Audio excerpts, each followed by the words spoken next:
दिख रहा होगा, क्वेश्चन कह रहा है कि एक नाव धारा के प्रतिकूल 20 किलोमीटर की दूरी 2 घंटे में तय करती है तथा धारा के प्रतिकूल 4 किलोमीटर की दूरी 2 घंटे में तय करती है। तो धारा की चाल और नाव की चाल आपको बताना है। ठीक है, तो हम मानेंगे कि माना धारा की जो चाल है, माना धारा की चाल को हमने मान लिया क्या है, y है, और जो नाव की चाल है उसको मैंने मान लिया x है। धारा की चाल को y मान लिया और नाव की ढाल को x मान लिया। अब यहाँ पर एक निकलता है सापेक्ष चाल, तो जरा ध्यान से समझना, जब भी कभी सापेक्ष चाल की बात करेगा, सापेक्ष चाल, तो जो धारा के प्रतिकूल शब्द आएगा, एक आएगा धारा के प्रतिकूल और एक आएगा धारा के अनुकूल, यानी अप स्ट्रीम और डाउन स्ट्रीम आ जाएगा। जब भी कभी धारा के प्रतिकूल की बात किया जाएगा तो जो सापेक्ष चाल होती है वो होती x माइनस के y, और धारा के अनुकूल की बात किया जाएगा तो होता है x प्लस के y। x क्या है, नाव की चाल, y क्या है, धारा की चाल। तो प्रतिकूल का मतलब x माइनस y करना पड़ेगा, अनुकूल का मतलब x प्लस y करना पड़ेगा। सिंपल सी इतनी कहानी है। तो सापेक्ष चाल हम लिख लेते हैं। यानी अब इस क्वेश्चन में अगर मैं आपसे कहूँ कि धारा के अनुकूल, ऐसे लिख लेते हैं, धारा के अनुकूल जो सापेक्ष चाल है, सापेक्ष चाल वो हमें कितना हो जाएगा, अनुकूल निकालने हैं माने x प्लस के y हो जाएगा। और धारा के प्रतिकूल, अगर मैं धारा के प्रतिकूल निकालूं सापेक्ष चाल कितना होगा, तो हो जाएगा x माइनस के y। इतनी बात तो आप लिख लोगे। ठीक है, अब हम क्वेश्चन लगाएंगे। क्वेश्चन कह रहा है कि धारा के अनुकूल जो है वो 20 किलोमीटर 2 घंटे में जाती है, 20 किलोमीटर 2 घंटे में जाती है। आप बताओ समय बराबर क्या होता है। आप कहोगे समय बराबर होता है दूरी और बटे क्या होता है, चाल होता है, यही तो होता है। तो अगर मैं बताऊं कि दूरी कितनी तय कर रहा है 20 किलोमीटर और चाल कितनी है, चूंकि ये धारा के अनुकूल जा रहा है तो हो जाएगी x प्लस वाई। तो जब दूरी को चाल से भाग करोगे तो समय आता है, और समय कितना लिखा है, 2 घंटे लिखा है। देखो क्वेश्चन में यही कहा गया ना, समय कितना लगता है, 2 घंटे लगता है। जब इसको फर्दर सॉल्व करोगे तो 2 जाएगा उधर, इनटू हो जाएगा x प्लस वाई से, तो 20 बराबर 2x प्लस में 2y। भाई देखो 2x प्लस में 2y, सब कहीं से 2 कॉमन ले लेंगे। अगर मैं 2 कॉमन ले लूंगा तो आप बताओ कि 2 मैंने कॉमन ले लिया, ये हो गया 2x प्लस के y, 2 से काट देंगे 10 बार में, यानी जो पहला समीकरण बन गया x प्लस वाई बराबर 10। This is equation number 1। यहाँ तक बात समझ में आ गई है। अब लिखेंगे धारा के प्रतिकूल। भाई धारा के प्रतिकूल फिर से लगाओ, समय बराबर क्या होता है, तो समय बराबर होता है सर दूरी बटे का चाल। ये हो गई दूरी बटे चाल। दूरी कितनी तय कर रहा है धारा के प्रतिकूल, तो 4 किलोमीटर, और प्रतिकूल है तो क्या लगेगा, x माइनस के y लगेगा। समय कितना लग रहा है, 2 घंटे लग रहा है। फिर से गुणा कराओ, तो ये इसको जब आगे सॉल्व करोगे तो 4 ऐसे रहेगा, 2 का x 2x, 2 का y 2y। अब क्या करेंगे, 2 कॉमन ले लेंगे, तो 4 उधर 2 कॉमन ले लिया, 2x माइनस का y, 2 से काट देंगे 2 बार में, यानी अगला समीकरण क्या बन गया कि x माइनस वाई बराबर 2। ये पहला समीकरण बन गया। दूसरा, पहला समीकरण x प्लस वाई बराबर 10, दूसरा समीकरण x माइनस वाई बराबर के 2। दोनों समीकरणों में y और x के गुणांक बराबर हैं और y के चिन्ह भी क्या हैं, अलग अलग हैं। तो दोनों समीकरणों को हम जोड़ लेते हैं। भाई हम लिखेंगे कि समीकरण 1 प्लस समीकरण 2, यानी दोनों समीकरणों को क्या करने पर, जोड़ने पर। पहला समीकरण है x प्लस के y बराबर 10, दूसरा समीकरण है x माइनस वाई बराबर के 2, है ना, x माइनस वाई बराबर 2। जोड़ेंगे तो plus y minus y cancel, यानी 2x बराबर 10 में जोड़ेंगे 2 तो 12 हो जाएगा। यानी आगे सॉल्व करेंगे तो 2x बराबर हो गया 12, यानी x की वैल्यू क्या आएगी, 2 जाएगा भाग में बटे 2, काटा 6 बार, तो x की वैल्यू आ गई 6 किलोमीटर प्रति घंटा।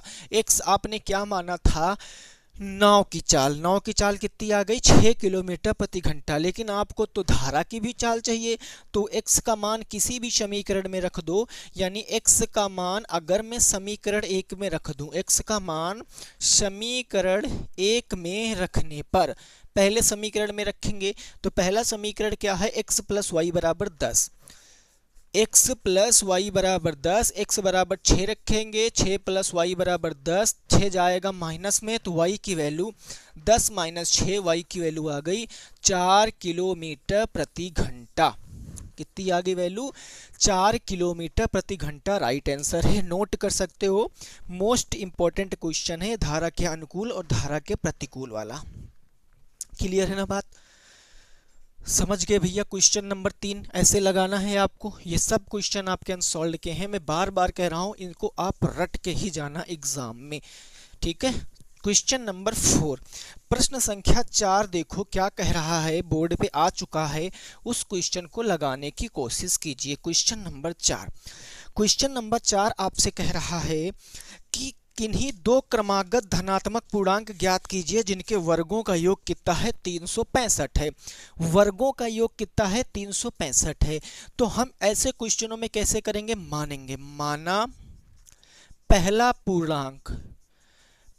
पूर्णांक अगर मैं मानूंगा तो उसको x मान लिया, तो दूसरा पूर्णांक क्या होगा आप बताओ। भाई इसमें लॉजिक थोड़ा सा है, अगर आप नहीं समझे तो गड़बड़ हो जाएगा, x प्लस 1 होगा। कहोगे सर कैसे, देखो मैं पूर्णांक लिख रहा हूँ 1 2 3 4 0, आगे माइनस भी हो सकते हैं। तो अगर एक पूर्णांक से क्रमागत दूसरे पूर्णांक पे जा रहा हूं तो हमें एक ही ना जोड़ना पड़ेगा। तो अगर मैं पहले को x माना हूं तो दूसरे में एक जोड़ देंगे तो दूसरा क्रमागत पूर्णांक आ जाएगा x प्लस के 1 आ जाएगा, है ना। कहा गया कि इनके वर्गों का योग 365 है। तो अगर मैं प्रश्नानुसार यहां से लगाऊं कि प्रश्न के हिसाब से हमें क्या दिया गया, इनके वर्गों का योग यानी x square plus x plus 1 का स्क्वायर बराबर कितना दिया, 365 दिया गया है।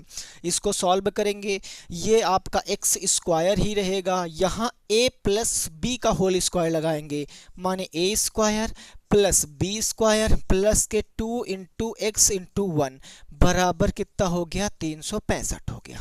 ठीक है जी, x square plus x square हो गया 2x स्क्वायर, प्लस के कितना, इसको लिख लिया 2 एकम 2 2x हो गया, और प्लस 1 का स्क्वायर 1 हो गया, बराबर कितना बना, 365।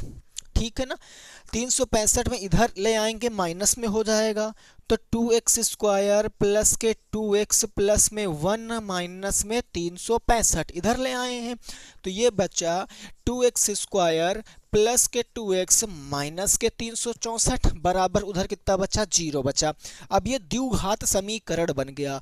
अभी आप इसको थोड़ा सा छोटा कर सकते हो, सब में 2 कॉमन ले लो क्योंकि सब 2 से डिवाइड हो रहे हैं।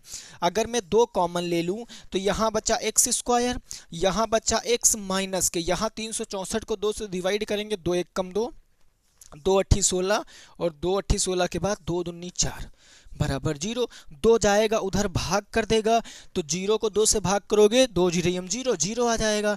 यानी समीकरण बना x square plus x minus का 182 बराबर कितना बना, 0। क्लियर है। अब हम करते क्या हैं, इसके ऐसे फैक्टर करते हैं कि 1 आना चाहिए, तो इसके फैक्टर क्या हो जाएंगे बताओ, इसके फैक्टर क्या हो जाएंगे, तो इसके फैक्टर एक्स स्क्वायर प्लस में एक्स माइनस का 300 माइनस में 184 माइनस में कितना 182 माइनस में 182 बराबर कितना हो गया, 0। अब 182 एक ऐसा नंबर है कि आप इनको क्या कर सकते हो, जिसमें दो वो संख्याएं हैं जो प्राइम नंबर, अभाज्य संख्याएं है ना, प्राइम नंबर जिनको बोलते हैं खुद से कटती हैं, तो वो 2 नंबर कौन से होंगे, 13 7 और 2, 13 7 91, 91 का 2 से मल्टीप्लाई कराओगे तो कितना आएगा, 182। यानी यहाँ मैं लिख सकता हूँ एक्स स्क्वायर प्लस में 14x माइनस का 13x माइनस के 182 बराबर 0। पहले में कॉमन x मिल रहा है तो x प्लस यहाँ बचा 14 माइनस का 13 कॉमन ले लिया। जब भी कभी माइनस में कॉमन लेते हैं तो अंदर का चिन्ह बदल जाता है, ये तो प्लस कर दिया, 13 से 13 खत्म हो गया, x बचा। 182 को 13 से भाग करोगे तो 14 बार जाएगा, बराबर हो गया 0। दोनों में कॉमन मिल रहा दोस्तों, x प्लस 14 लिख लिया, अगले ब्रैकेट में x माइनस का 13 बराबर के 0। अब क्या करेंगे, दोनों के बराबर 0 हैं तो एक x की वैल्यू आ जाएगी माइनस के 14, एक x की वैल्यू आ जाएगी प्लस के 13। अब हम यहाँ x की कौन सी वैल्यू लें, क्योंकि दो दो शून्य आते हैं ऐसे क्वेश्चनों में, तो x की वैल्यू वही लेंगे जो क्वेश्चन में कहा गया। आप क्वेश्चन को रीड करो, क्वेश्चन कहा गया है कि धनात्मक क्रमागत संख्याएं हैं, धनात्मक हैं तो ये तो नहीं चलेगा, यानी कि ये होगी x की वैल्यू। तो पहला पूर्णांक कितना आ जाएगा 13 और दूसरा पूर्णांक x की वैल्यू रखेंगे 13 प्लस 1 यानी कि 14। पहला पूर्णांक है 13, दूसरा पूर्णांक है 14, यही क्वेश्चन का राइट आंसर है। अब इनके वर्गों का योग करोगे तो आपका कितना आएगा 365 आएगा। अगर आप चेक करना चाहते हो तो कर सकते हो, 13 का स्क्वायर 169 और 14 का स्क्वायर होता है 196। 14 का स्क्वायर कितना होता है 196, 9 6 15, 9 6 15 1 16, 1 1 2 1 3। देखो 365 आ रहा नहीं आ रहा है। तो ऐसे क्वेश्चनों को आपको इस तरीके से लगाना है, ठीक है ना। क्लियर हो गई बात, समझ गए आप लोग। चलो जी नेक्स्ट पहुंचेंगे क्वेश्चन नंबर 5 पर और उसको सॉल्व करने की कोशिश करेंगे। क्वेश्चन नंबर 5, क्वेश्चन नंबर 5 क्या कह रहा है, ये आपका जो क्वेश्चन है ये अर्थमेटिक प्रोग्रेशन यानी कि आपका समांतर श्रेणी से है। समांतर श्रेणी का फार्मूला क्या होता है, nth टर्म का फार्मूला क्या होता है और सम का फार्मूला क्या होता है, ये सब अगर आपको पता है तो आप इजीली क्वेश्चन लगा दोगे। क्वेश्चन कहा गया है, क्वेश्चन नंबर 5 आपके सामने है 0.6, 1.7, 2.8 और डॉट डॉट डॉट करके दिया गया है कि 100 पदों का योग ज्ञात करो। 100 पदों का क्या ज्ञात करना है, योग ज्ञात करना है, सम ज्ञात करना है। अब कैसे 100 पदों का योग ज्ञात करेंगे, देखो जरा भाई। एपी किसी कोई समांतर श्रेणी कैसे लिखी जाती है, ऐसे ना लिखी जाती है A1, A1 plus D, A1 plus 2D, A1 plus 3D dot dot करके, ऐसे ही कोई आपकी एपी लिखी जाती है समांतर श्रेणी, जहां A1 होता है पहला पद और D होता है कॉमन डिफरेंस सार्व अंतर। और D की वैल्यू कैसे निकलती है, तो A2 माइनस A1 से निकाल दो, या A3 माइनस A2 से निकाल दो, या A4 माइनस A3 से निकाल दो, किसी से भी निकाल सकते हो। तो हम अगर D की वैल्यू निकालेंगे A2 माइनस A1 से करके, A2 कितना है 1.7 माइनस कितना है 0.6, जब यहाँ निकालेंगे 7 से 6 जाएगा तो 0.1 बच गया 1, यानी 1.1 आ जाएगा। यानी D की वैल्यू कितनी आ गई 1.1 और A1 हमें क्वेश्चन में दिया गया कितना है 0.6 और कहा गया कितने पदों का योग 100 पदों का योग, यानी नंबर ऑफ टर्म कितनी है n की वैल्यू 100 है। अब Sn का फार्मूला क्या होता है, Sn होता है n/2 ब्रैकेट में 2a प्लस में n-1 और d, यही तो फार्मूला होता है। सिंपल सॉल्व करेंगे, n की वैल्यू कितनी है 100 हो गया 100/2, 2 इंटू a की वैल्यू कितनी है, तो a की वैल्यू है 0.6 प्लस n की वैल्यू 100 माइनस 1 और d की वैल्यू कितनी आई है 1.1। इतनी बात क्लियर है। 2 से काट देंगे, 2 पंचे 10, 50 बार में, तो ये हो गया 50। 2 का 0.6 से मल्टीप्लाई कराएंगे, 6 दूनी 12, 1.2 प्लस 100 में से एक जाएगा 99, 99 मल्टीप्लाई 1.1 हो गया। अब पहले गुणा करा लो, यानी आ जाएगा 50 ब्रैकेट में 1.2 प्लस 99 का 1.1 से कराओगे 11 9 99 का 9, 11 9 99, अगर उसमें आप 9 जोड़ोगे 9 9 18 और 9 1 10, 108 हो जाएगा, यही तो होगा ना। तो लिख देंगे 108। अब पॉइंट कितने डिजिट पहले लगा था, तो पॉइंट 1 डिजिट पहले लगा था, तो 1 डिजिट पहले पॉइंट लगा देंगे 108.9। अगर ऐसे गुणा न करा पाया करो तो आपको लिख के करा लेना, क्योंकि इतना क्वेश्चन आप सही कर रहे हो, मान लिया गुणा गड़बड़ कर दिए तो गड़बड़ हो जाएगी फिर। जैसे 9.9 का 1.1 से गुणा कराना, 1 9 जा 1 9 जा 1 9 जा 1 9 जा 9 9 9 18, 9 और 1 10, देखो 10 89 आ रहा, दशमलव 1 डिजिट पहले लगा दिया 108.9 आ गया। उसके बाद क्या करेंगे दोस्तों, 1.2 को 108.9 में जोड़ देंगे, तो हमारा जो अगला स्टेप होगा वो होगा 50 गुणे, ब्रैकेट सॉल्व करेंगे 108.9 में हमें जोड़ना क्या है 1.2 2, 9 2 11, 8 1 9 1 10, जीरो में एक जोड़ेंगे 1 और ये हो गया 1, कितना हो गया 110.1, यानी ये आ गया 50 गुणे 110.1, यही तो आ गया। वहाँ गुणा भी करा सकते हो, सिंपल आंसर आ जाएगा। अब करा लेते हैं 110.1 का 50 से गुणा। देखो 110.1 का 50 से गुणा कराएंगे, पहले जीरो है तो जीरो लिख दो, 5 से गुणा कराओ, 5 एक कम 5, 5 जीरो जीरो, 5 एक कम 5, 5 एक कम 5, यही तो हो गया। दशमलव कितने अंक पहले लगा था, पीछे से एक अंक पहले, तो एक अंक पहले दशमलव लगाएंगे तो आंसर आ जाएगा 5505, 5505 होगा 100 टर्म का राइट आंसर। कितना होगा 5505। समझ में आ गई बात। ये फार्मूला अगर आप रिवीजन करना चाहते हो तो आपको nth टर्म का भी फार्मूला पता होना चाहिए कि a1 प्लस n माइनस 1 का d होता है। अगर लास्ट टर्म यहाँ दे देता है तो l is equal to a1 plus के n माइनस 1 और d हो जाता है। मैं आपको रोज प्रैक्टिस कराऊंगा, ऐसा आप फार्मूले आपको रट जाएंगे, ठीक है ना। ये सारे फार्मूले क्लियर हो गई बात दोस्तों, समझ गए हो ना पक्का। तो इसी एपी से रिलेटेड एक और क्वेश्चन है, उस क्वेश्चन को लगा के बताइए। इसी एपी से रिलेटेड है, देखो वो एपी थोड़ा, ये एपी थोड़ा सा टफ थी, वो एपी जो अभी मैं देने जा रहा हूँ क्वेश्चन वो थोड़ा सा इजी तो वो जो है वो आपकी एपी है। क्वेश्चन नंबर 7 क्या कह रहा है, ये कह रहा है आपका 18,15 सही 1/2, 13 डॉट डॉट करके लास्ट टर्म आपको दिया गया है -47 में पदों की संख्या ज्ञात करो। पदों की संख्या आपको ज्ञात करनी है कि पदों की संख्या आप कैसे ज्ञात कर सकते हो ऐसे क्वेश्चनों में। देखिए जी अभी बताया, पदों की संख्या मतलब क्या होता है, n होता है, n हमें ज्ञात करना है।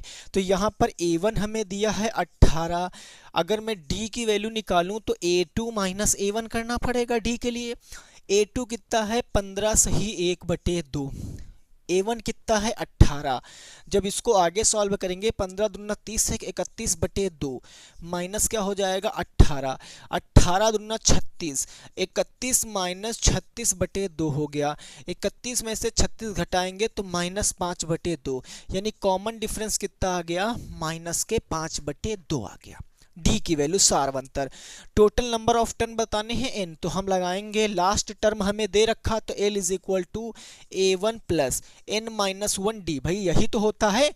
अब आखिरी टर्म क्या है -47, तो -47 बराबर a1 कितना है 18 प्लस में n की वैल्यू हमें निकालना है -1 और कॉमन डिफरेंस कितना आया है -5/2 आया है।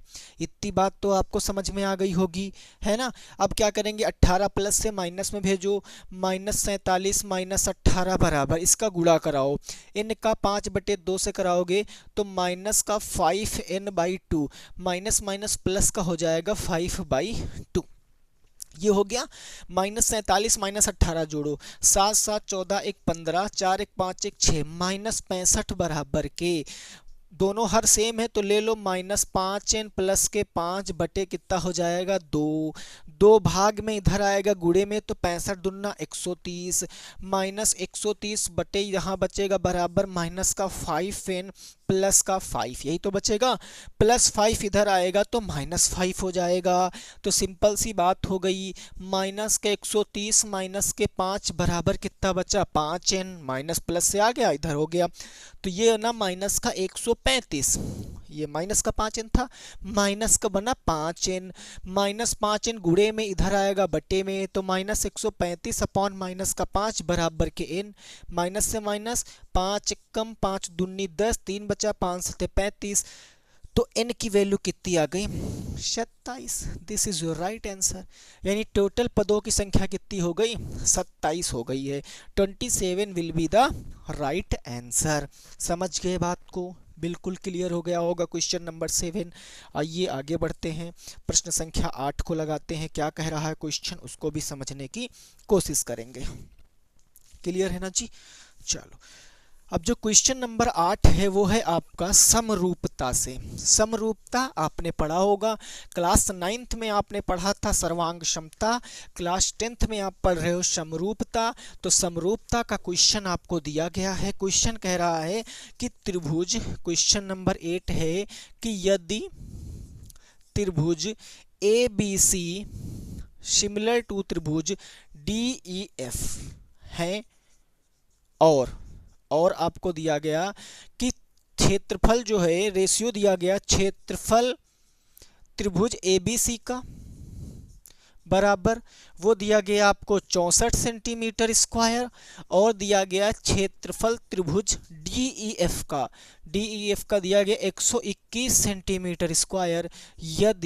यदि आपको दिया गया है कि जो आपकी ईएफ है, जो ईएफ साइड है वो है 15.4, तो आपसे पूछे क्या है, तो आपसे कहा गया है कि आप हमें बताइए BC का मान क्या होगा, what is the value of BC।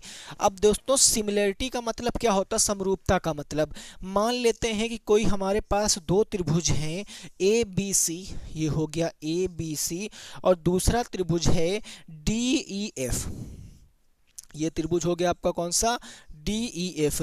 ये दोनों समरूप हैं, ये सिंबल होता है समरूप त्रिभुज का, ठीक है। समरूप त्रिभुज का मतलब इनके रूप एक जैसे हैं।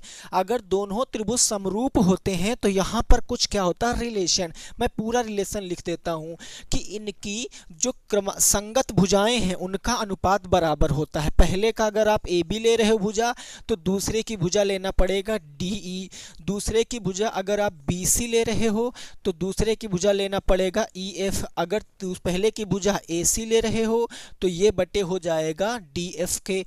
ये तो भुजा का अनुपात हो गया, और यही बराबर होता है परिमाप के।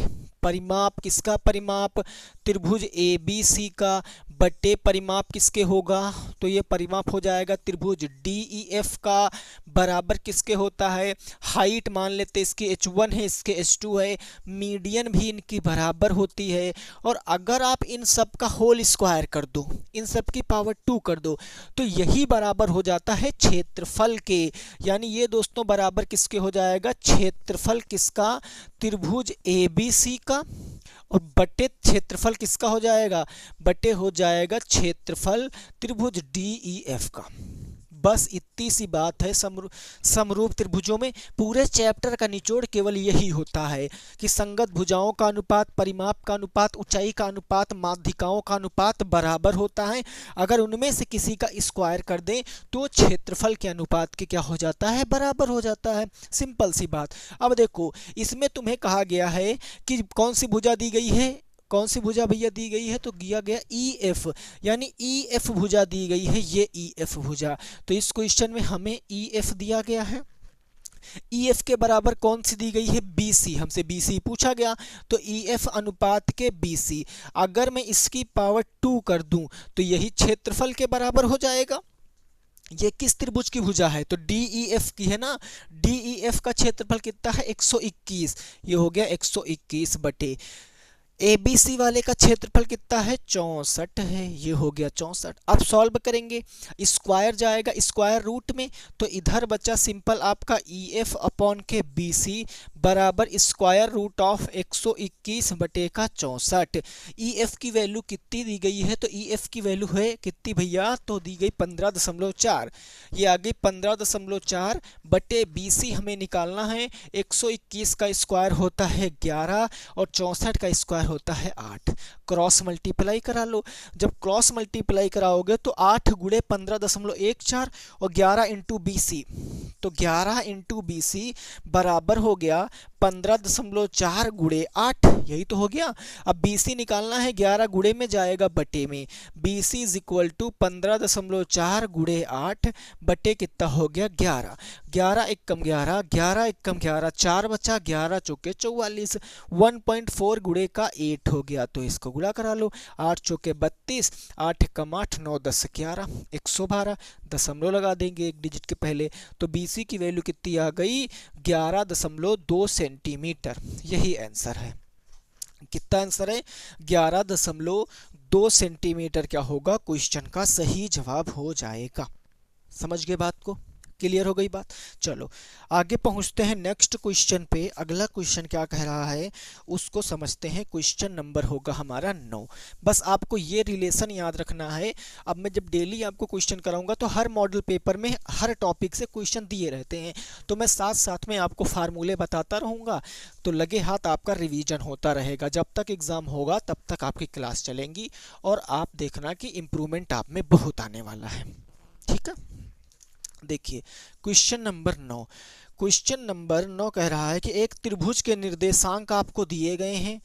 एक त्रिभुज के जो बिंदुओं के निर्देशांक हैं, निर्देशांक दिए गए हैं कितने हैं, 2,3, -1,0, 2,-4 हैं। तो त्रिभुज का क्षेत्रफल बताओ। तो त्रिभुज का क्या बताना है, आपको क्षेत्रफल बताना है। कैसे बताओगे क्षेत्रफल त्रिभुज का? अब ये बहुत बड़ा फार्मूला होता है। आपके निर्देशांक ज्यामिति का सबसे बड़ा फार्मूला यही होता है। त्रिभुजों के निर्देशांक यानी जो क्षेत्रफल निकालना होता है, उसका फार्मूला याद करने की ट्रिक है। अगर मैं किसी भी त्रिभुज का क्षेत्रफल निकालूंगा, त्रिभुज का क्षेत्रफल, अगर किसी भी त्रिभुज का क्षेत्रफल निकालना तो उसका फार्मूला याद करने की ट्रिक देखो। 1/2 लिखना है, ब्रैकेट लगाना है, लिखो x1, उसके बाद थोड़ी दूरी पर सिंबल लगाओ प्लस का, फिर लिखो h2, फिर थोड़ी दूरी पर सिंबल लगाओ, लिखो x3। अब आपको एक कोड याद रखना है 23, 31, 12। आपको क्या कोड याद रखना है? 23, 31, 12। 23, 31, 12। 23 का मतलब v2 माइनस का v3 हो गया, 23 हो गया। 31 का मतलब v3 माइनस का v1 हो गया। 12 का मतलब v1 माइनस का v2 हो गया। This is your formula. तो फार्मूला क्या बनेगा? 23, 31, 12। 23, 31, 12। ये जो वैल्यू है x1 की है, ये y1 की है। ये वैल्यू x2 की है, ये y2 की है।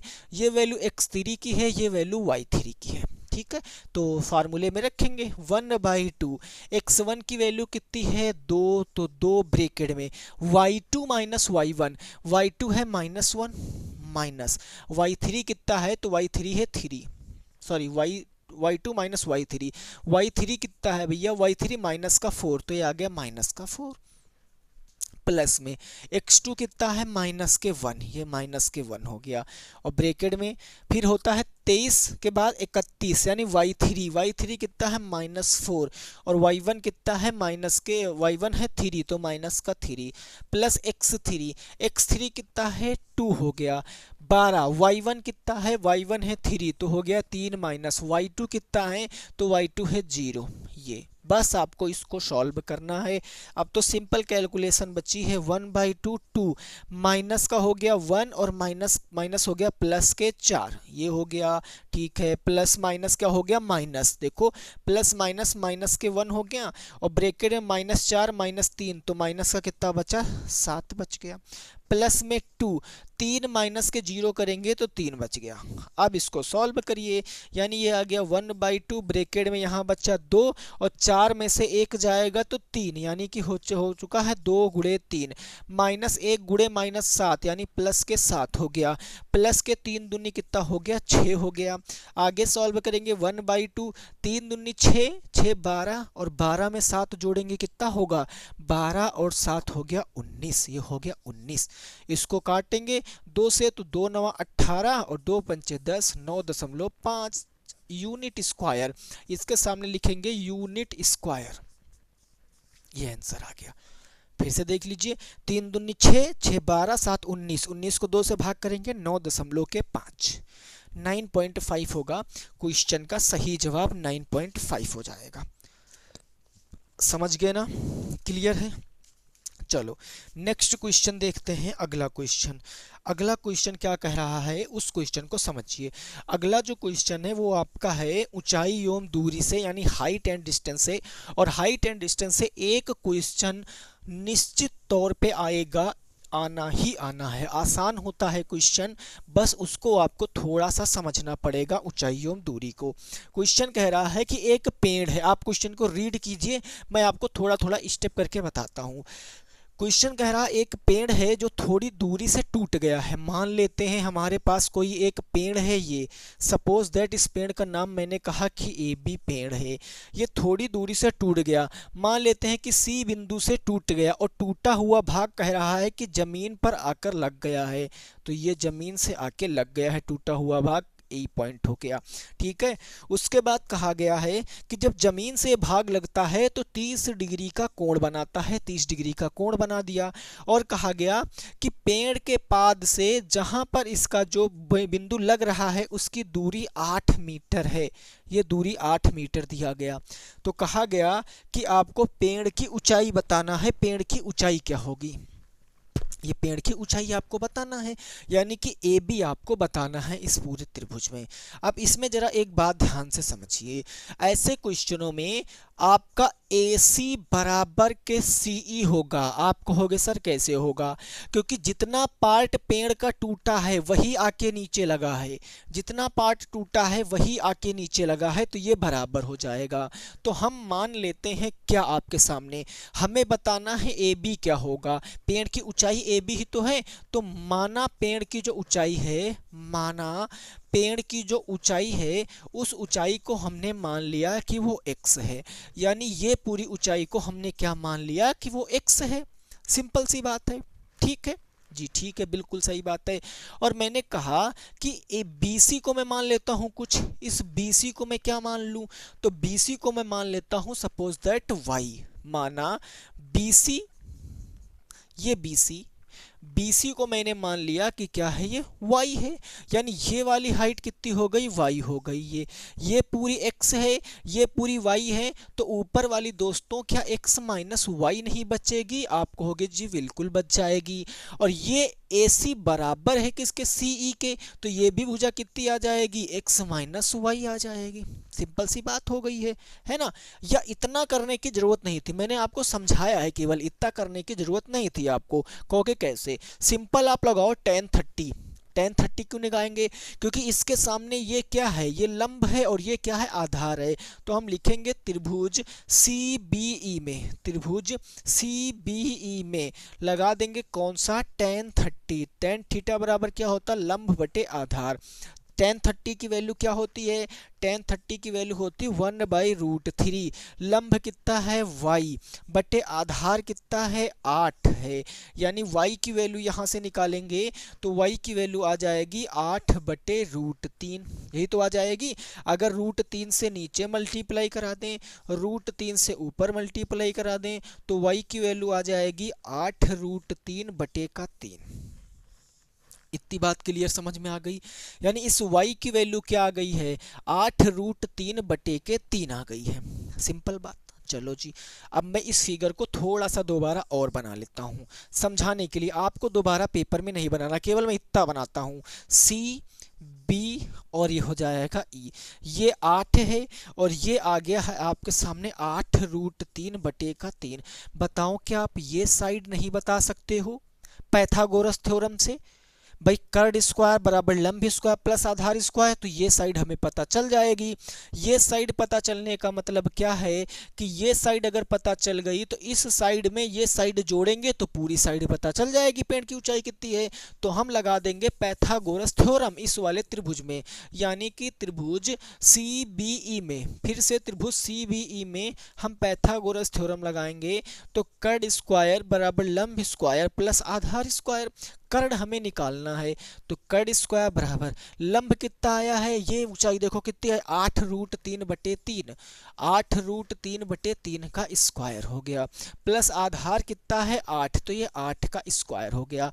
आगे सॉल्व करेंगे, कर्ड स्क्वायर 8 का स्क्वायर कितना हो गया, 64 × 3, तो ऊपर आ जाएगा 64 × 3, नीचे 3 का स्क्वायर 9, प्लस में 8 का स्क्वायर आ गया 64।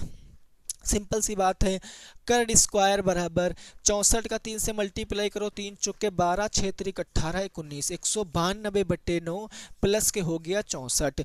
इसको इससे मल्टीप्लाई कराइए और आगे कर्ड की वैल्यू निकालिए। देखो कैसे, कर्ड स्क्वायर बराबर 64 का 9 से मल्टीप्लाई कराएंगे तो 192 प्लस में 9 चौके 36 के 6 हासिल 3 आ गया, 9 छक्के 54 55 56 57 576 और बटे नीचे कितना है 9 है। आगे सॉल्व करेंगे तो कट स्क्वायर बराबर 6 2 8 हो गया, 9 1 10 6 16 हो गया, 5 1 6 1 7 हो गया, बटे कितना हो गया 9 हो गया। क्या ये 3 से कटेगा? और चेक करते हैं। 7 6 13 13 7 20 1 21, 3 से कट जाना चाहिए, बिल्कुल कट रहा है। 3 3 9 हो गया, 3 दूनी 6, एक बचा, 3 पंजे 15, 3 छंग 18। यानी अगर मैं अब कर्ड की वैल्यू निकालूं तो अंडर रूट ऑफ 256 बटे का 3 हो जाएगा। 256 किसका स्क्वायर होता है? 16 का। रूट 3 का मतलब रूट 3। कर्ड कितना आ गया? 16 बटे रूट 3। इसको और आगे सॉल्व भी कर सकते हैं। रेशनलाइजेशन करेंगे तो रूट 3 से नीचे मल्टीप्लाई कराएंगे, रूट 3 से ऊपर मल्टीप्लाई कराएंगे, तो कर्ड की वैल्यू आ गई 16 रूट 3 बटे का 3। इतनी बात समझे? यानी ये वैल्यू आ गई 16 रूट 3 बटे का 3, 16 रूट 3 बटे का 3। अब ये जो वैल्यू है और ये जो वैल्यू है, इसका सम करेंगे तो पेड़ की ऊंचाई मिल जाएगी, क्योंकि ये ऊपर से जितना टूटा है उतना ही पेड़ में झुका है। ए सी बराबर सी ई, ए सी बराबर सी ई, तो हम पूरा ए बी साइड को कितना माने हैं? एक्स माने हैं। तो एक्स यानी पेड़ की हाइट क्या आ जाएगी? X is equal to A C plus में बी, यही ए सी प्लस में बी सी, यही तो होगा। यानी हो गया ए सी प्लस में बी सी। तो ए सी बराबर किसके है? सी ई के हैं। सी ई क्या है? कर्ड है। तो सिंपल लिख देंगे 16 रूट 3 बटे का 3 प्लस में बी सी यानी ये साइड कितनी है? 8 रूट 3 बटे का 3। इन दोनों को ऐड कर दो तो x बराबर 3 नीचे एक बार आ जाएगा, 8 6 14, 24 रूट 3 हो गया, 3 से काट देंगे 8 बार में, तो x की वैल्यू आ गई 8 रूट 3 मीटर। यानी उस पेड़ की ऊंचाई कितनी थी? 8 रूट 3 मीटर। आप यहाँ रूट 3 की वैल्यू 1.7 रख के आगे सॉल्व भी कर सकते हो या यहीं छोड़ दे सकते हो। x की वैल्यू क्या आ गई? 8 रूट 3 मीटर होगा क्वेश्चन का सही जवाब। कितना होगा? 8 रूट 3। ठीक है ना भाई? क्लियर है? चलो, हमें कहा गया है कि cos 60, उसके बाद है भैया cos 60 फिर cos 45, cos 60 cos 45 माइनस में sin 60 और sin 45, हो गया sin 60 और हो गया sin 45। इसका मान पता करना है। अब हम क्या करेंगे? वैल्यू रखेंगे। cos 60 की वैल्यू कितनी होती है? 1/2। अब इन दोनों के बीच में कोई सिंबल नहीं तो गुणे का चिन्ह होता है। cos 45 की वैल्यू कितनी होती है? 1/√2 माइनस साइन 60 की वैल्यू कितनी होती है? √3/2 और साइन 45 की वैल्यू कितनी होती है? 1/√2। ठीक है। अब पहले करेंगे गुणा, क्योंकि गुणा माइनस दोनों फंक्शन साथ में है, तो बोर्ड मॉस के नियम के हिसाब से पहले गुणा करेंगे। एक एक कम हो गया, एक नीचे हो गया 2 इंटू √2, 2√2 हो गया, माइनस √3 का 1 से मल्टीप्लाई कराएंगे तो √3 और नीचे आ गया आपका 2√2। अब दोनों हर समान है, डिनोमिनेटर समान है, तो एक हम डिनोमिनेटर ले लेंगे 2√2, ऊपर बचा आपका 1 माइनस के √3। ठीक है। अब ये भी आंसर आपका सही है, लेकिन जब भी कभी हर में आपका एक क्या मिल जाए, रूट की संख्या मिल जाए, तो उसका परिमेयकरण कर देते हैं, यानी 2√2 से ऊपर भी मल्टीप्लाई करेंगे और 2√2 से नीचे भी मल्टीप्लाई कराएंगे। अब आगे सॉल्व करेंगे तो 2√2 का 1 से मल्टीप्लाई कराएंगे तो किसी भी संख्या का 1 से मल्टीप्लाई कराओ तो ये तो 2√2 ही आने वाला है। फिर उसके बाद इससे मल्टीप्लाई कराओगे तो √2 और √3 का मल्टीप्लाई हो गया रूट के 6, तो ये आ गया रूट के 6 बाई 2 वन जा 2, √3 इंटू √2 √6 हो गया। नीचे 2 का और 2√2 का 2√2 से मल्टीप्लाई कराओगे 2 2 जा 4 और 4 इंटू 2 कितना हो गया? 8 हो गया। ये आंसर है। अब यहाँ ऊपर कॉमन मिल रहा है, कॉमन ले लीजिए। दोनों में कॉमन मिल रहा है 2, मैंने 2 कॉमन ले लिया तो ब्रैकेट बचा √2 और √6, नीचे बच गया है 8, 2 से काट देंगे 4 बार, तो फाइनल आंसर आ जाएगा अपने सामने √2 माइनस के √6 बटे के 4। ये हमारे क्वेश्चन का आंसर होगा। √2 माइनस के √6 अपॉन के 4, ये राइट आंसर होगा। फिर से समझ लीजिए, आंसर यहाँ भी हमारा सही था इतने पर, लेकिन जब भी हर में रूट में संख्या आ जाती है तो उसका परिमेयकरण कर देते हैं। मैंने 2√2 से नीचे, 2√2 से ऊपर मल्टीप्लाई करा दिया, 2√2 का 1 से मल्टीप्लाई किया 2√2, 2√2 का √3 से मल्टीप्लाई किया तो 2√6 हो गया, अपॉन के 8 हो गया। कॉमन ले लिया, 2 से 4 बार में कट गया तो आंसर आ गया √2 माइनस √6 बटे का 4। ये क्वेश्चन का राइट आंसर होगा। तो पहले क्वेश्चन का सही जवाब आ रहा है √2 माइनस के √6 बटे के 4। ठीक है, नेक्स्ट क्वेश्चन नंबर 2 देखिए, और उसको ऐसे ही सॉल्व करना है, वैल्यू रख के सिंपल अपनी कैलकुलेशन करनी है और अपना आंसर निकालना है। क्वेश्चन नंबर 2 कह रहा है कि cos 30, इस बार क्वेश्चन में 30 एंगल की बात की गई है, तो ये हो गया आपका cos 30, cos 30 के बाद है cos 45, cos 30 cos 45 माइनस में sin 30 sin 45, ये हो गया sin 30 और फिर हो गया sin 45। अब इसको कैसे सॉल्व करेंगे? cos 30 का मान कितना होता है? cos 30 का मान होता है √3/2 मल्टीप्लाई cos 45 का मान होता है 1/√2 माइनस sin 30 का मान होता है 1/2, sin 45 का मान होता है 1/√2।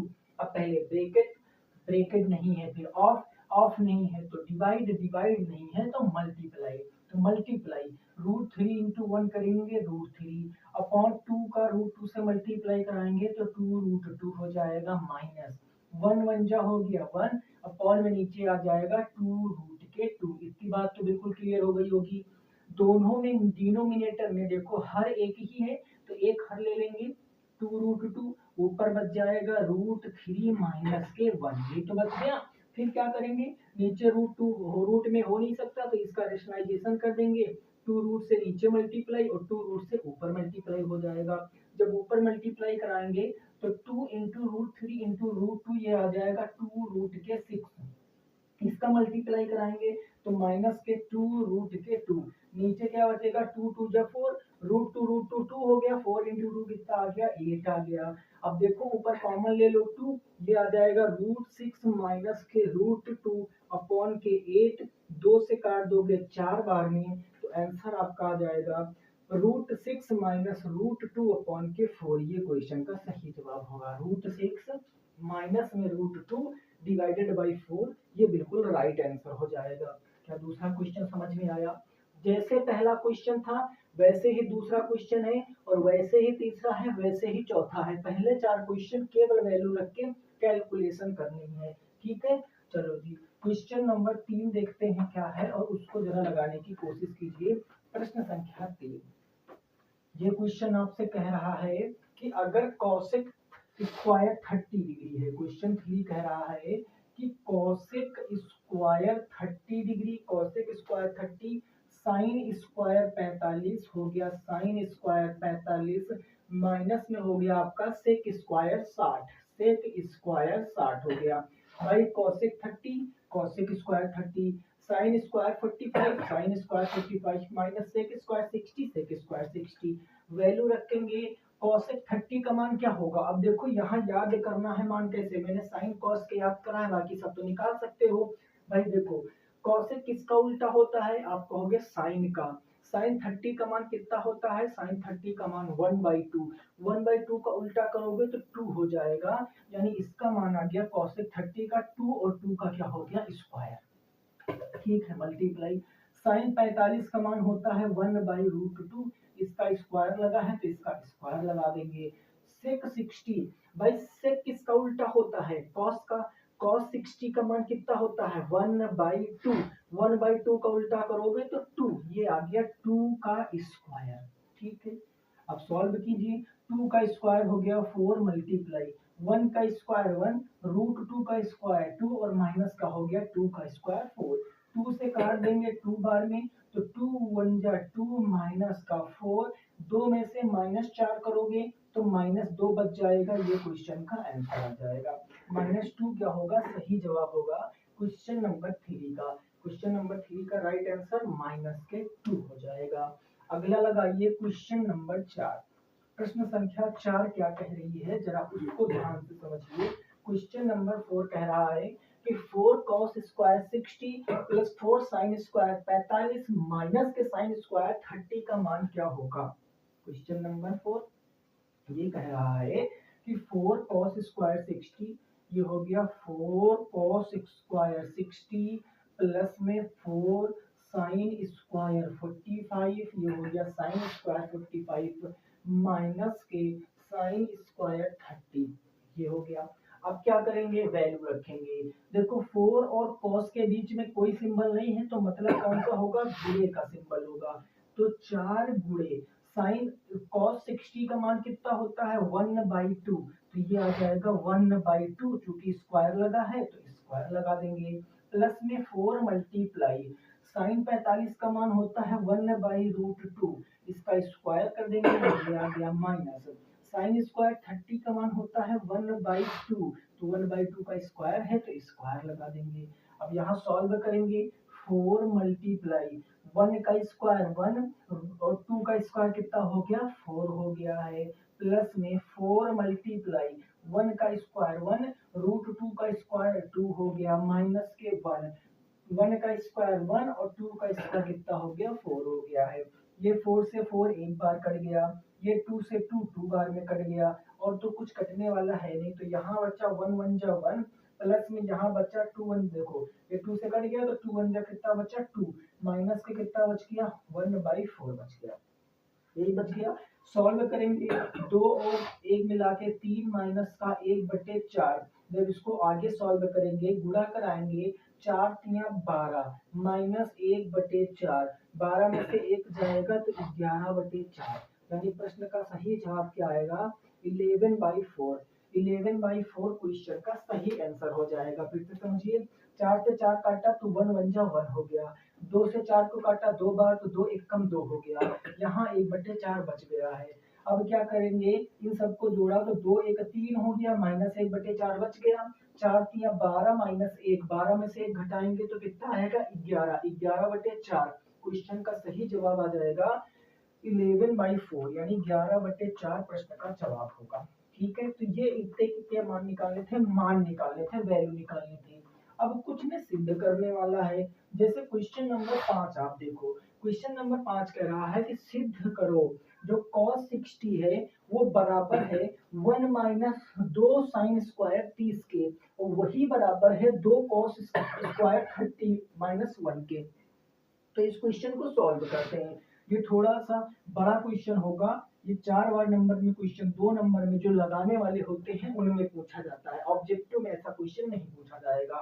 क्वेश्चन नंबर 5 कह रहा सिद्ध करो cos 60, ये हो गया आपके सामने cos 60 बराबर किसके हैं, तो बराबर 1 minus twice of sine square 30, 1 minus twice of sine square 30 के, यही तो लिखा है भाई, minus twice of cos square 30 minus twice of cos square 30 minus 1 के, ये इसके बराबर आपको प्रूव करना है। कैसे प्रूव करेंगे, cos 60 की वैल्यू कितनी होती है 1/2, अब 1/2 हमें कोशिश करना है कि इस पूरी टर्म को भी 1/2 लाए, है ना, बराबर लगा है, जहां तक देखो बराबर लगा ना 2 तक, तो ये टर्म भी हमें 1/2 लाना है, ये टर्म भी 1/2 लाना है।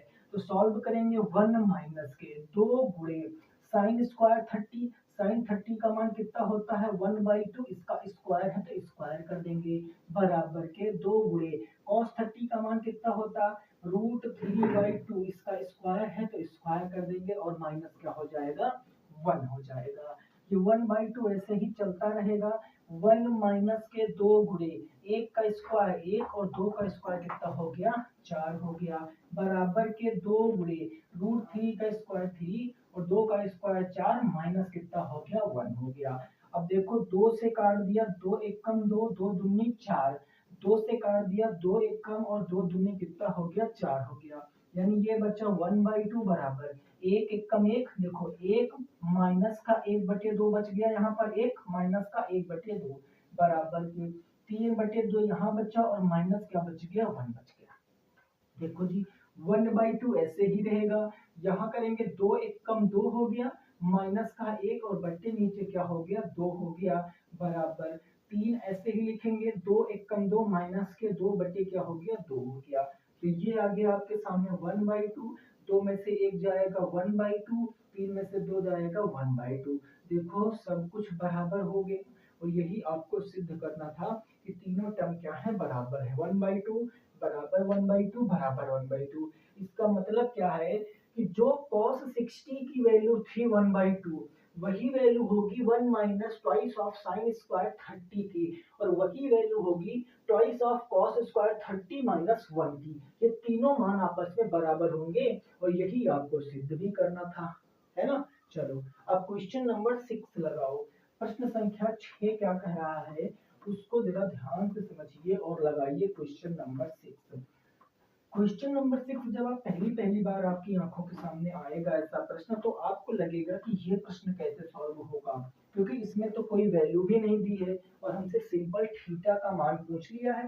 भाई कैसे, हमें साइन थीटा बराबर कॉस थीटा दे दिया है, कहा गया तब थीटा का मान बताओ क्या होगा। अब थीटा का मान कैसे बताएंगे, जरा ध्यान से समझिए क्वेश्चन नंबर 6 में। मैंने आपसे कहा कि साइन थीटा बराबर के कॉस थीटा हमें दिया गया, कहा गया है कि थीटा का मान ज्ञात करो, यही तो कहा गया है। ठीक है, मैं आपके सामने एक बात लिखता हूँ। मैंने कहा 2x बराबर के y है, मैं कहूँ कि यहाँ पर हमें x का मान बताओ, तो आप कहोगे x का मान बताना है, दो गुणे में उधर घटे में भेजेंगे, y बटे 2 हो जाएगा। मैंने कहा y का मान ऑलरेडी दिया गया है, बिल्कुल यही काम दोस्तों यहाँ पर करना है। कैसे करना है जरा ध्यान से समझिए। मैंने साइन थीटा को साइन थीटा ही लिखा और इसको मैंने 1 इंटू कॉस थीटा लिख लिया, क्या कोई फर्क पड़ेगा बताओ। मैंने कॉस थीटा को 1 इंटू कॉस थीटा लिख लिया है, जैसे यहाँ पर बीजी व्यंजक में था वैसे वहां पर है। अब कॉस थीटा गुणे में ही इधर आएगा बटे में, तो ये आ गया साइन थीटा और बटे में आ गया आपका कॉस थीटा, बराबर उधर बचा कितना है 1 बचा है। अब आप हमें बताओ कि साइन थीटा बटे कॉस थीटा क्या होता है, साइन थीटा बटे कॉस थीटा क्या होता है, साइन थीटा बटे कॉस थीटा क्या होता है, हाँ बिल्कुल सही सोचा, टेन थीटा। टेन थीटा कितना है 1 है। अब 1, क्या टेन के किसी एंगल की वैल्यू 1 होती है, आप कहोगे जी बिल्कुल होती है। कौन से एंगल की वैल्यू होती है, तो कहोगे सर टेन 45 डिग्री की वैल्यू 1 होती है।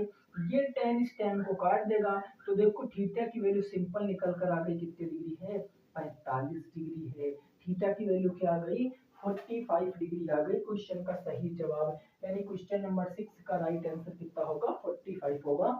जल्दी से आप लोग इसको छाप सकते हैं, नोट कर लीजिए कितना मान आ गया 45 आ गया है। ठीक है, चलो बात करेंगे क्वेश्चन नंबर 7 की। क्वेश्चन नंबर 7 से थोड़ा सा आपके सामने कॉम्प्लिकेटेड चीजें होने वाली हैं और ऐसे क्वेश्चन बहुत ज्यादा पूछे जाते हैं। आप उठा के देखोगे पिछले साल के पेपर तो उसमें ये सब क्वेश्चन आए हुए हैं। क्वेश्चन नंबर 7 कह रहा 1 minus sine theta 1 plus sine theta root में इसका मान क्या ज्ञात करेंगे। देखो जी, हमें कहा गया कि अंडर रूट 1 माइनस का साइन थीटा और बटे के 1 प्लस में साइन थीटा का मान ज्ञात करना है। अब मैं आपको ट्रिक बताता हूँ, ऐसे क्वेश्चनों में क्या आप सोच सकते हो। ऐसे क्वेश्चनों के लिए जब भी रूट में आपको कोई ट्रिग्नोमेट्री फंक्शन दिया गया हो, तो उसके लिए आपको क्या करना पड़ता है, उसका रेशनलाइजेशन कर दो। या ऐसे लिखा हो क्वेश्चन, या मानिए कल को ऐसे लिख दे simple 1 plus sine theta upon के 1 माइनस साइन थीटा का मान ज्ञात करो। तो इस तरीके के सभी क्वेश्चनों में हमें रेशनलाइजेशन यानी कि परिमेयकरण करना पड़ता है। परिमेयकरण, परिमेयकरण कैसे करते हैं आपने पढ़ा होगा 9th में कि परिमेयकरण करने के लिए जो नीचे होता है हमारा फंक्शन, नीचे जो पद होता है उसके चिन्ह बदल के ऊपर नीचे मल्टीप्लाई करा देते हैं। तो हम क्या करेंगे इसमें, देखो नीचे क्या है 1 प्लस साइन थीटा, इसका चिन्ह बदलोगे तो 1 माइनस साइन थीटा से अंश और हर में क्या करा दे गुणा, अंश व हर में गुणा कराने पर भाई हमने क्या किया, इसका परिमेयकरण करा दिया गुणा करने पर। अब देखो मैं गुणा करूंगा तो कैसे होगा, मैंने लिखा रूट के अंदर, ये हो गया 1 माइनस का साइन थीटा अपॉन नीचे आ गया ऊपर माइनस है, नीचे हो गया 1 प्लस का साइन थीटा, प्लस था तो माइनस में इंटू कराएंगे 1 माइनस साइन थीटा नीचे हो गया और ऊपर भी होगा 1 माइनस का साइन थीटा। सिंपल सी बात है। देखो 1 minus sine theta 1 minus sine theta यानी 1 माइनस साइन थीटा का होल स्क्वायर, 1 माइनस के साइन थीटा का क्या हो गया होल स्क्वायर हो गया। अब नीचे क्या होगा, एक बार वही चीज प्लस में एक बार वही चीज माइनस में, भाई a प्लस बी एक ब्रैकेट में और a माइनस बी एक ब्रैकेट में क्या होता है, a square minus b square होता है। एक ब्रैकेट में प्लस बी, एक ब्रैकेट में a माइनस बी क्या होगा, a square minus b square. तो देखो क्या ये जो फंक्शन नीचे लिखा कुछ इस फॉर्म में नहीं लिखा, एक बार प्लस एक बार माइनस में, तो हम इसको लिख सकते हैं ए रूट नीचे तक है भैया, है ना, ये नीचे तक रूट है, 1 माइनस का साइन स्क्वायर थीटा लिख सकते हैं। आप कहोगे जी बिल्कुल लिख सकते हैं, बस आपका क्वेश्चन जो है बिल्कुल लास्ट स्टेप पे पहुंच चुका है, यानी 1 माइनस का साइन थीटा का होल स्क्वायर ऐसे रहेगा, और ये जो 1 माइनस साइन स्क्वायर थीटा है इसको हम लिख सकते हैं कॉस स्क्वायर थीटा। अब आप कहोगे कैसे, क्योंकि आइडेंटिटीज आपने क्या पढ़ी थी, sine square theta plus cos square theta is equal to 1। अब हमें दिया गया है 1 माइनस साइन स्क्वायर थीटा, तो साइन स्क्वायर थीटा अगर उधर भेजेंगे तो इधर बचेगा कॉस स्क्वायर थीटा, ये बचा 1 माइनस का साइन स्क्वायर थीटा। देखो क्या 1 minus sine square theta cos square theta के बराबर होता है, बिल्कुल होता है। अब क्या करेंगे, अब ये मैं क्या कर सकता हूँ कि ये दोनों को मैं, देखो दोनों पर पावर 2 है ना, तो एक पर पावर लगा देंगे, यानी ये आ जाएगा 1 माइनस साइन थीटा अपॉन में आ जाएगा कॉस थीटा, और इसकी पावर होल हो गई है 2, बराबर क्या बचेगा, ये रूट इस पावर को काट देगा, तो बच गया सिंपल 1 माइनस का साइन थीटा अपॉन के नीचे बच गया कॉस थीटा। ये इस क्वेश्चन का आंसर आ गया। क्या है आंसर, 1 माइनस के साइन थीटा और अपॉन में कॉस थीटा है, रेशनलाइजेशन करके सिंपल सॉल्व किया है। ठीक है, इसके बाद क्लियर। क्वेश्चन नंबर 7 का राइट आंसर क्या होगा, 1 माइनस साइन थीटा बटे कॉस थीटा। ठीक है, चलो नेक्स्ट देखते हैं अगला क्वेश्चन नंबर 8, प्रश्न संख्या 8 क्या कह रही है उसको जरा ध्यान से समझते हैं क्वेश्चन नंबर 8 को। ठीक है, क्वेश्चन नंबर 8 कहा गया है कि आपको इसका मान बताना है 1 minus ten square theta 1 plus ten square theta का मान बताना है। बढ़िया क्वेश्चन है, इस क्वेश्चन को कैसे लगाएंगे समझो। क्वेश्चन कहा गया है कि 1 minus ten square theta 1 minus ten square theta upon में है 1 प्लस में टेन स्क्वायर थीटा, ये तो कहा गया। अब टेन को आप तोड़ सकते हो क्योंकि टेन थीटा बराबर क्या होता है, टेन थीटा बराबर होता है साइन थीटा बटे में कॉस थीटा। तो मैं कहूंगा 1 माइनस टेन थीटा के स्थान पर मैंने लिखा साइन थीटा, तो साइन स्क्वायर थीटा बटे हो गया कॉस स्क्वायर, स्क्वायर क्यों लगाया सर, क्योंकि स्क्वायर है, नीचे भी तोड़ लो, 1 प्लस टेन स्क्वायर को मैं क्या लिख सकता हूँ, साइन स्क्वायर थीटा, और बटे में कहा जाएगा कॉस स्क्वायर थीटा, यही आ गया। आगे सॉल्व करो तो ये इंटू होगा तो ऊपर जाएगा तो cos square theta minus sine square theta ये बन गया, और नीचे क्या बचा, कॉस स्क्वायर थीटा बचा, समझते रहना भैया। अपॉन में नीचे ये आएगा कॉस स्क्वायर थीटा इंटू कराएगा तो कॉस स्क्वायर थीटा, यहाँ प्लस है तो प्लस आ गया साइन स्क्वायर थीटा, और अपॉन में नीचे क्या बच गया, कॉस स्क्वायर थीटा। ठीक है ना, अब एक परिमेय संख्या ये है, एक परिमेय संख्या ये है, ये परिमेय संख्या ऊपर जाएगी पलट जाएगी, यानी कि p बाई क्यू क्या हो जाता है, q बाई p हो जाता है।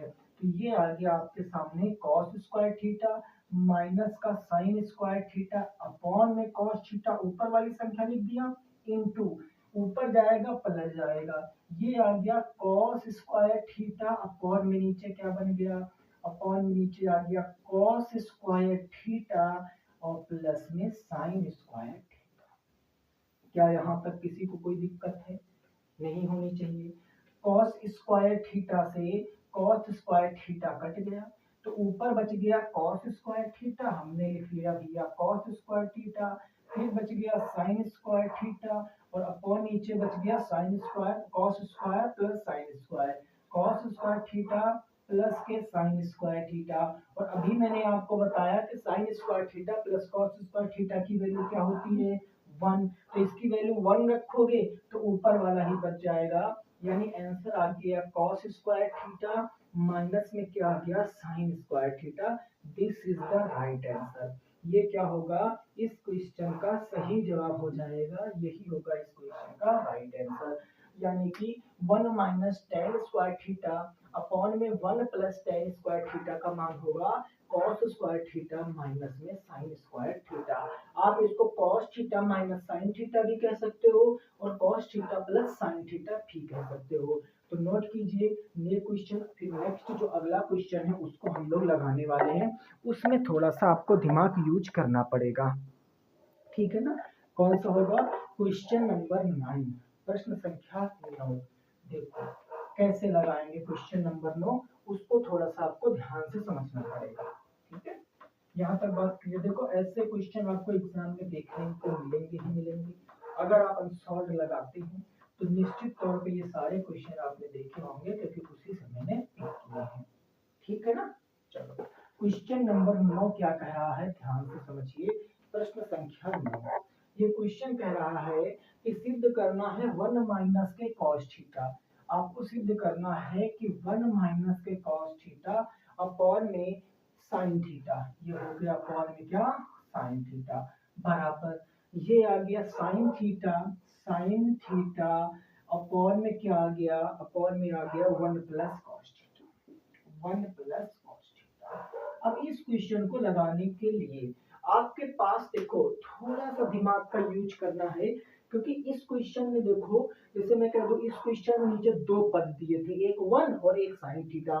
इस क्वेश्चन में भी दो पद दिए थे नीचे, एक 1 और एक tan स्क्वायर थीटा, और दोनों के बीच का सिंबल क्या था प्लस। तो हम रेशनलाइजेशन करने की सोच सकते थे और हमने किया भी क्वेश्चन नंबर से ये रेशनलाइजेशन। लेकिन यहाँ पर तो एक ही पद है भाई। अगर मैं एलएचएस को सॉल्व करता हूँ तो साइन थीटा है, आरएचएस को सॉल्व करता हूँ तो 1 प्लस साइन थीटा है, बात बन सकती है।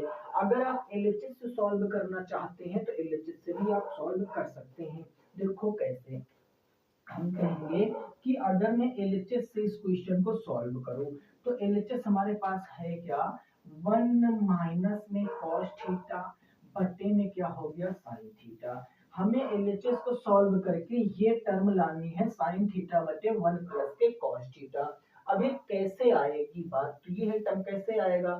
तो इस टर्म के लिए हम क्या करेंगे कि जो ऊपर वाला संख्या देखो, ऊपर क्या है 1 minus cos theta, 1 minus cos theta, इसका सिंबल बदलो 1 प्लस कॉस थीटा कर दो। तो हम इसका सिंबल बदलेंगे 1 प्लस कॉस थीटा से नीचे गुणा करा दिया और ऊपर भी मैंने 1 प्लस कॉस थीटा से गुणा करा दिया। क्या इतनी बात आपकी समझ में आ गई है ना, ठीक है। तो अब ऊपर क्या होगा, एक बार प्लस एक बार माइनस, फिर से लिख रहा हूँ दोस्तों समझो।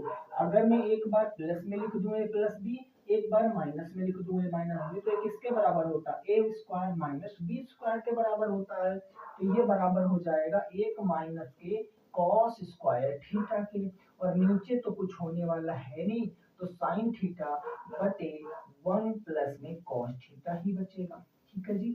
1 माइनस साइन स्क्वायर थीटा को क्या कह सकता हूँ, sorry 1 minus cos square theta को क्या मैं साइन स्क्वायर थीटा कह सकता हूँ। अपॉन में क्या बचेगा साइन थीटा और ये बचेगा 1 प्लस में कॉस थीटा, ये तो बच जाएगा। अब एक साइन थीटा से एक साइन थीटा कट गया तो ऊपर एक साइन थीटा बच गया, यानी साइन थीटा अपॉन में कितना बचा, देखो बच गया साइन थीटा और अपॉन में बच गया 1 प्लस में कॉस थीटा। क्या यही हमें बराबर करके आरएचएस लाना था, साइन थीटा बराबर 1 अपॉन के कॉस थीटा, आरएचएस के बराबर आ गया। अब कई लोग सोचते होंगे कि सर आपने लेफ्ट हैंड साइड से प्रूव किया है, क्या राइट हैंड साइड से हम एलएचएस ला सकते हैं, डेफिनेटली ला सकते हो, लगे हाथ में आपको बता देता हूँ। इसका मतलब दोस्तों ये है कि जब आप अपना क्वेश्चन लगाओ तो कभी कोई डाउट ना हो कि मैं एलएचएस लेके सॉल्व करूं या आरएचएस लेके सॉल्व करूं, कैसे। तो आप कोई भी लेके सॉल्व कर सकते हो जो आपका इजी लगे। बहुत सारे क्वेश्चनों में नहीं भी लगता है क्योंकि एक ही टर्म इधर दी जाती है, यहाँ दो है तो आप सॉल्व कर सकते हो। अगर मैं इसको आरएचएस से सॉल्व करता हूँ तो देखो मैंने कहा साइन थीटा ऊपर है, नीचे है 1 प्लस में कॉस थीटा। अब प्लस है तो पहले करण करेंगे माइनस हो जाएगा, यानी गुणा करा देंगे 1 माइनस में कॉस थीटा से उधर, और इधर भी गुणा कराएंगे 1 माइनस में कॉस थीटा से, ठीक है। तो ऊपर क्या बचेगा साइन थीटा बच गया और गुणे में क्या आ गया 1 माइनस के कॉस थीटा आ गया, नीचे 1 माइनस के कॉस स्क्वायर थीटा आएगा। आपको भी कैसे आएगा, अरे यार ए प्लस बी ए माइनस बी लिखा हुआ है, तो ऊपर तो बच गया आपका साइन थीटा, ब्रैकेट में 1 माइनस का कॉस थीटा, और यहाँ क्या बच गया 1 माइनस कॉस स्क्वायर थीटा को क्या मैं लिख सकता हूँ साइन स्क्वायर थीटा लिख सकता हूँ। अब कैसे, तो फिर लिख के बता देता हूँ कि साइन स्क्वायर थीटा प्लस में कॉस स्क्वायर थीटा बराबर होता है 1। अगर कॉस स्क्वायर थीटा को उधर भेजेंगे तो साइन स्क्वायर थीटा इधर बचा, उधर 1 माइनस का कॉस स्क्वायर थीटा बच गया, तो 1 माइनस कॉस स्क्वायर थीटा के स्थान पर साइन स्क्वायर थीटा लिख सकते हैं। एक साइन थीटा से एक साइन थीटा कट गया तो नीचे एक साइन थीटा बच गया, तो देखो यही तो आपको लाना था, यानी ऊपर बचा 1 माइनस का कॉस थीटा, नीचे बच गया साइन थीटा, और ये आ गया बराबर एलएचएस के। तो कभी को आप आरएचएस से भी सॉल्व कर सकते हो, एलएचएस से भी सॉल्व कर सकते हो, उसमें कोई दिक्कत वाली बात नहीं है। देखो यही ना लाना था एलएचएस में, और ये हो गया आपका आरएचएस। तो किसी भी तरीके से लगाओ आपका जो प्रूफ है वो सिद्ध होता है, क्योंकि वो क्वेश्चन सेट ही करके देते हैं कि इस तरीके से आपको प्रूव करना है। बात बिल्कुल क्लियर हो गई।